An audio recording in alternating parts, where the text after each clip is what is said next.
अस्सलाम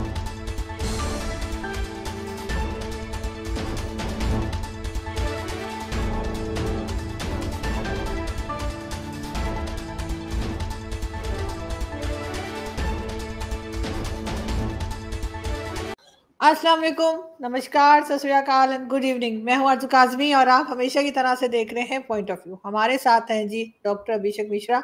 बहुत शुक्रिया सर कि आज आप आए। Thank you so much. Aarzoo ji, thank you so much. आपको पहले तो रमज़ान की बधाइयाँ। मुझे पता आप रोज़ा रख रही होंगी, तो आई होप कि आपके रोज़े अच्छे जा रहे हैं।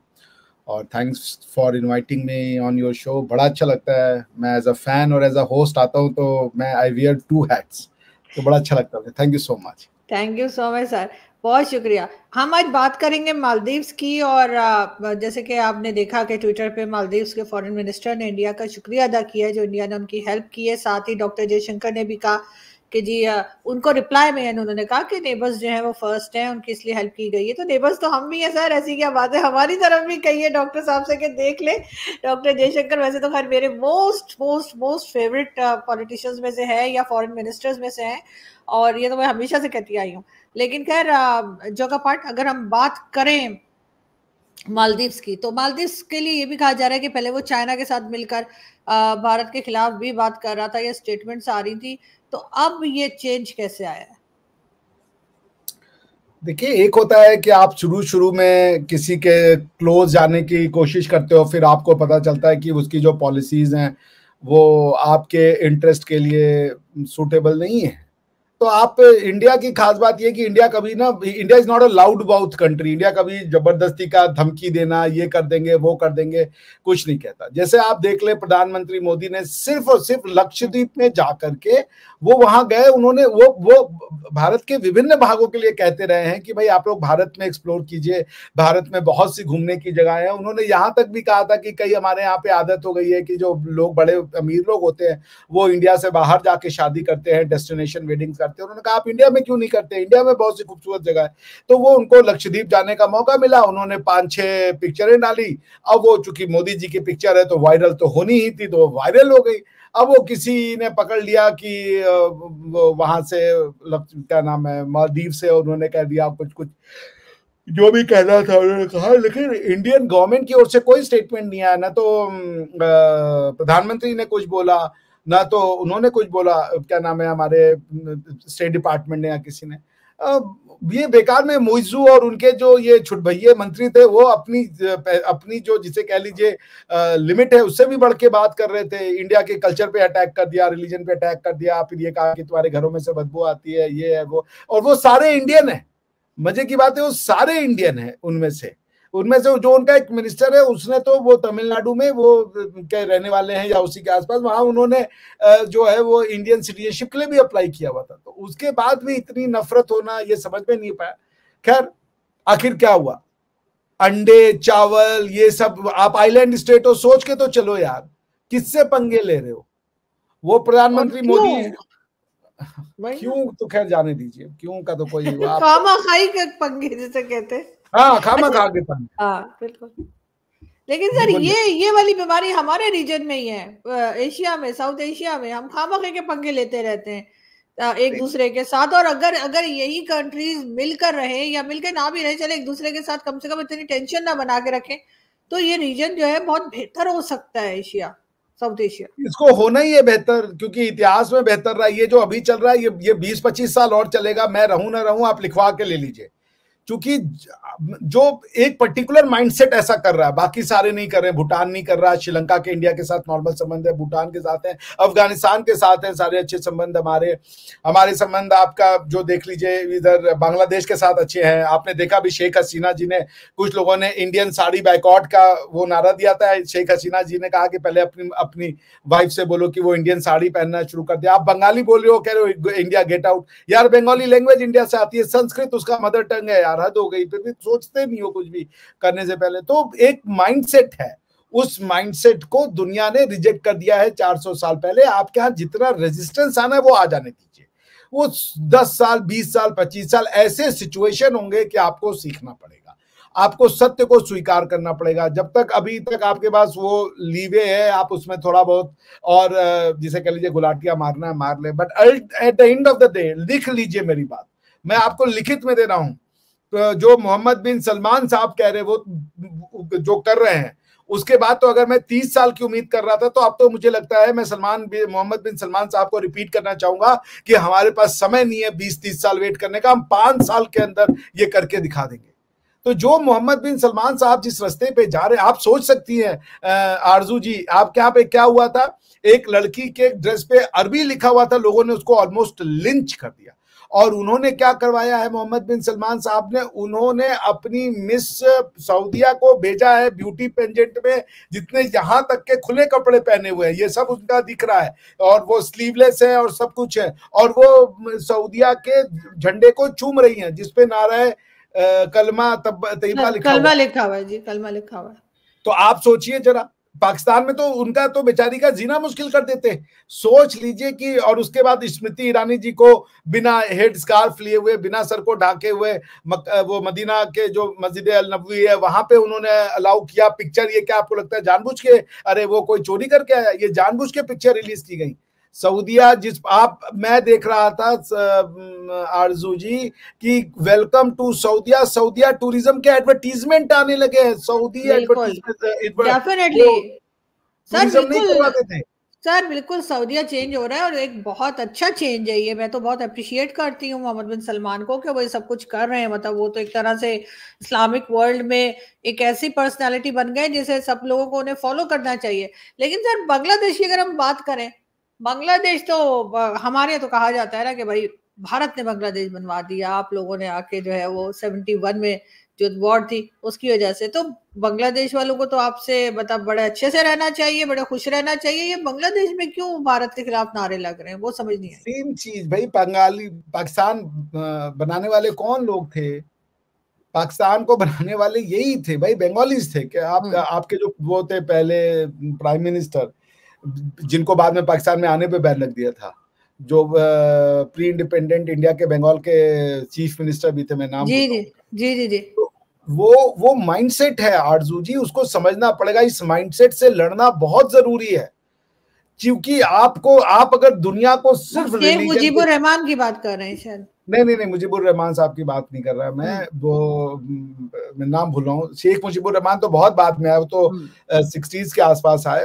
शेख मुजीबुर रहमान तो, मैं प्री इंडिपेंडेंट इंडिया की बात कर रहा हूँ, जो डायरेक्ट एक्शन डे जो था, आपका डायरेक्ट एक्शन डे जो करवाया था, बंगाल के जो चीफ मिनिस्टर थे वो कौन थे, उसका नाम मैं 1 मिनट आपको बता देता हूँ। हुसैन शहीद सोहरावर्दी जी, ठीक है ना। तो ये लोग, इन्होंने ये करवाया ना, एक हिंदू हेट्रेड की जो भावना है, हिंदू नफरत की जो भावना है अपने। अब आप सोचिए आरजू जी, कोई भी एक सेन पर्सन, बांग्लादेश में भी बाय द वे जो हिंदुओं की पॉपुलेशन है जितनी तेजी से घटी है, 16% से या 20% से वो 7% पे आ गए, और आने वाले 25 सालों में गायब हो जाएंगे। तो पॉइंट ये है कि ये कोई बंगाली ये कहे इंडिया गेट आउट, इतना करने के बाद अजीब सी बात है।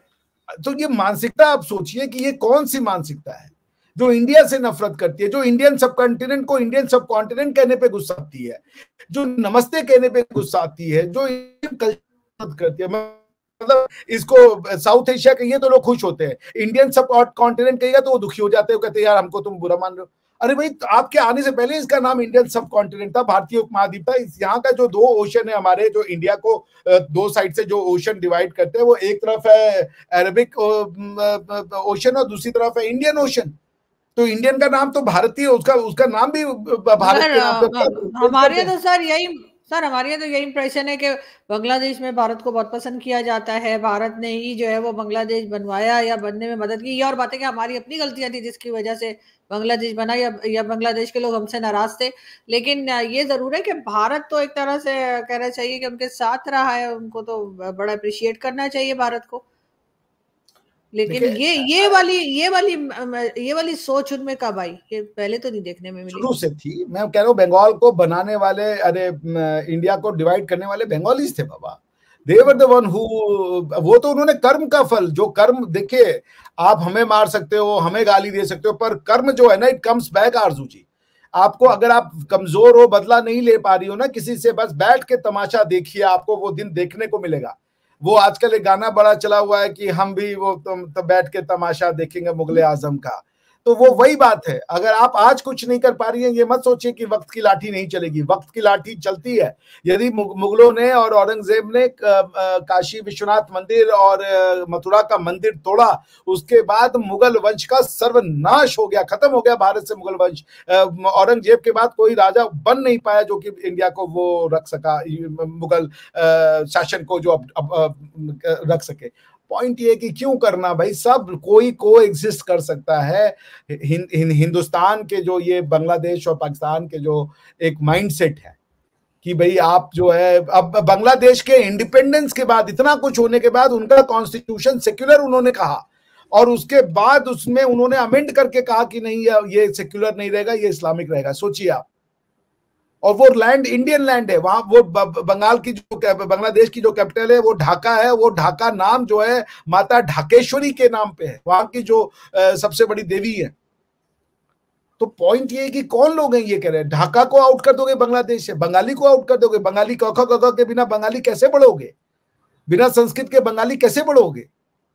तो ये है एक मानसिकता, टू नेशन थ्योरी, जो भारत के मुसलमानों के डीएनए में घुसेड़ दी गई है, उसको ठीक करना होगा। जिस दिन वो ठीक हो जाएगा, और ये होगा आरजू जी, मैं आपको लिख के जा रहा हूं, आपको कोई रिलीजन नहीं छोड़ना होगा, आप रोजा वैसे ही रखेंगी, आप ईद वैसे ही मनाएंगी, और ये होगा खाली अंतर कि मैं आपके रोजे में आऊंगा और आपके साथ ईद मनाऊंगा, और आप मेरे यहाँ दीपावली पे आएंगी, होली पे आएंगे, हम लोग साथ में मिलकर खेलेंगे। यही है भविष्य। तो कोई किसी को कुछ छोड़ना नहीं है, लेकिन भारत की भूमि की आइडेंटिटी तो आइडेंटिफाई तो करना पड़ेगा। और यही मालदीव के साथ हुआ, आ गए रोड पे। आज उन्होंने, देखिए कितना प्रेशर रहा होगा, ट्वीट किया है बकायदा, और जो ट्वीट किया है उनके जमीर मूसा साहब हैं उनके, और उन्होंने क्या ट्वीट किया सुन लीजिए। फॉरेन अफेयर्स मिनिस्टर है, उनका नाम है मूसा जमीर। I sincerely thank External Affairs Ministers Dr. S. Jaishankar and the Government of India for the renewal of the quota to enable Maldives to import essential commodities from India during the years 2024-2025, he wrote. Jaishankar साहब ने क्या कहा, you are welcome foreign minister Moosa Zameer, India stands firmly committed to its neighbourhood first and Sagar policies. अगर आपको नहीं पता है कि सागर पॉलिसी क्या है, ये प्रधानमंत्री मोदी जी ने चलाया है। ये बेसिकली एब्रिविएशन है सागर। सागर का मतलब होता है security and growth for all in the region, यानी कि जो ये टापू वाले जगह है, या जिनको आप कहते हैं आर्कियोपेलॉग या आइलैंड वाली जो इंडिया के ओशनिक एरिया में जो लैंड है, इनके लिए एक सागर पॉलिसी लगाई है, SAGAR। और सागर का मतलब होता है security S and growth SAG, growth for all in the region. तो वो वही कह रहे हैं कि नेबरहुड फर्स्ट और सागर पॉलिसी जो है, इसके तहत हम जो है वो आपको हेल्प कर रहे हैं, आपके बिका खाने के आपके लाले पड़ जाते।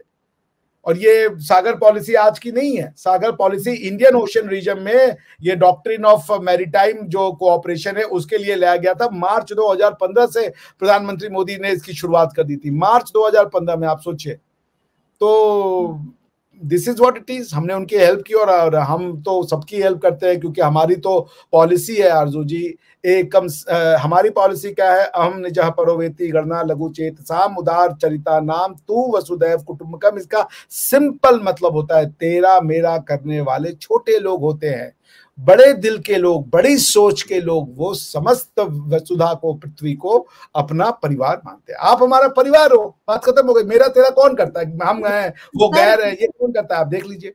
सर बिल्कुल परिवार है, और पाकिस्तान भी परिवार है, और आप परिवार को कहते हैं घुस के मारेंगे। सर कुछ तो ख्याल कीजिए। आपके डिफेंस मिनिस्टर हमें 2 दिन से धमकियां लगा रहे, इंटरव्यू में बैठ गए, और हमारे यहाँ एक अजीब तमाशा लगा हुआ है। खैर ये नहीं होना चाहिए, मेरा ख्याल है कि कहीं ना कहीं डायलॉग के जरिए और ये चीजें उसी तरीके से सॉल्व होनी चाहिए। लेकिन सर इलेक्शन, लास्ट में मैं पूछना चाहूंगी, इलेक्शन का जमाना है, इलेक्शन आपके यहाँ आने वाले हैं थोड़े ही दिनों में, मेरे ख्याल 1 वीक ही शायद रह गया है। क्या लग रहा है आपको, कौन सी पार्टी जो है वो ज्यादा स्ट्रांग जा रही है? क्योंकि मोदी जी के ऊपर कई तरह के एलिगेशंस भी लग रहे हैं कि अपोजिशन को अरेस्ट करवा दिया जी, अकाउंट्स फ्रीज करवा दिए, पता नहीं क्या क्या चल रहा है। तो ऐसे में वो जो इस बार 400 पार वो हो पाएगा? देखिए, बड़ा अच्छा क्वेश्चन है। 400 पार तो तय है, मैं तो खुद भी 400 पार वाला ही हूँ। मेरा तो मन है तो 450 पार करवा दूं। मैं तो, आप जिनको अंध भक्त कहती हैं, मोदी भक्त कहती हैं, चड्ढी कहते हैं, ये सब मैं हूँ। आई एम प्राउड मोदी भक्त आप जिनको कह लीजिए। और आज से नहीं हूँ, मैं 2003-4 से उनका भक्त हूँ, बिकॉज आई न्यू कि the man has metal. Anyways, देखिए, पॉइंट दुख तब होता है ना जब एक ट्रांजैक्शन ले लेते हो। आप कह रहे हो कि उन्होंने कहा राजनाथ सिंह ने कि हम घुस के मारेंगे। वो कह रहे घुस के कब मारेंगे? जब आप हमको दिक्कत दोगे। आप अगर आतंकवादियों को भेजोगे, आप कब से ब्लीड इंडिया थ्रू 1000 कट्स की पॉलिसी है, आतंकवाद चलाया, दुनिया में जाके कहा ये फासिस्ट है। इमरान खान ने कहा मोदी जो है फासिस्ट है, हत्यारा है, नरपिशाच है, मुसलमानों का खून पीता है, और पता नहीं क्या क्या बोल रहे हो। और आप सोचो कि हम आपको गुलाब दे दें? अरे भाई, इंसान के ही बच्चे हैं हम भी। आप नफरतें बनाए जाओ आपको। अच्छा, मैं आरजू जी सारी दुनिया में कहूँ आरजू जी यार ठीक आदमी नहीं है, ठीक नहीं है, एकदम बेकार है, और मैं हर जगह जाके आपकी बुराई करूं, आप मुझे बुलाएंगी शो पे? और ये आप भी तो शो करेंगी ना कि लाओ मैं बताती हूँ अभिषेक मिश्रा की सही पहचान। ये सब करता है पाकिस्तान, या हमारे यहाँ एक ये जो कम्युनिस्ट थॉट प्रोसेस है, उसके अंदर में ट्रांजैक्शन का एक पार्ट तो ले लेंगे। गोधरा में मोदी जी को इन्होंने बदनाम कर दिया, लेकिन गोधरा में जो हिंदुओं को जलाया वो गायब कर दिया।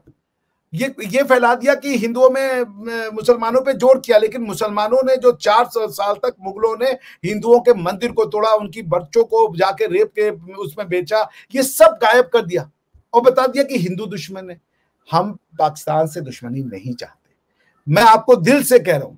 हम चाहते हैं पीओजेके का एरिया छोड़ के, जो हमारा मानते हैं हम, बाकी पंजाब, पख्तूनख्वा, बलूच, सिंध, आप खुश रहिए, हमसे भी ज्यादा तरक्की कीजिए। आप क्या हम नौकरी करने आए, बल्कि आप जो है मतलब सोना चांदी हीरे जवाहरात में गड़े रहिए, हमारी तमन्ना है, दिल से तमन्ना है। We want you to be happy, to be the finest country on the face of the अर्थ।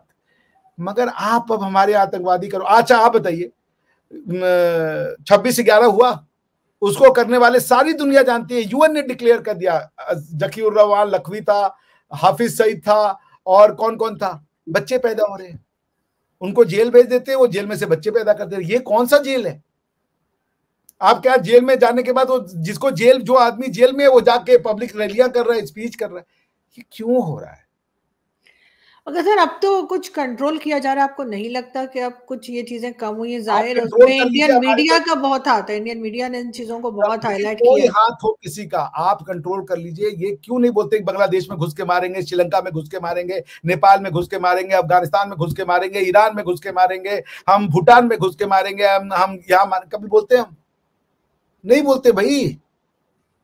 सिर्फ पाकिस्तान में बोलते कि भैया आप नहीं सहोगे तो क्या करें, हम खड़े रहें, आप पुलवामा कर दो, हम कहे बहुत बढ़िया जी, वेलकम वेलकम जी, हमने करवाया है। मगर सर अब तो ये चीजें कंट्रोल करने की कोशिश की जा रही है, मतलब ये कहीं फील किया जा रहा है, आपको लगता है नहीं पाकिस्तान सिर्फ स्टेटमेंट दे रहा है, काम नहीं हो रहा, सिर्फ बातें हो रही है, काम नहीं हो रहा? मैं तो देखिए, पाकिस्तान के बाद अब बचा क्या है? अभी भी ये करेंगे तो कंट्री विल, ये आज जिस सिचुएशन में हो आरजू जी, दिल दुखता है। किसी के भी बच्चे हो, हमारे यहाँ पे लोग आके पूछते हैं आपका मुसलमानों का क्या पार्टिसिपेशन है हिंदुओं के, उसमें कितने मुसलमान बाहर पढ़ने गए हैं? आपसे कोई ये पूछे, आप तो पूरा मुसलमान का देश हो, 50% लिटरेसी क्यों है? हिंदुस्तान का मुसलमान भी नहीं पढ़ रहा, चलिए हम हिंदू जालिम हैं, पाकिस्तान का मुसलमान क्यों नहीं पढ़ रहा है? 75 साल से नहीं पढ़ रहा है। ये कौन सी मानसिकता, क्यों नहीं पढ़ रहे हैं ये?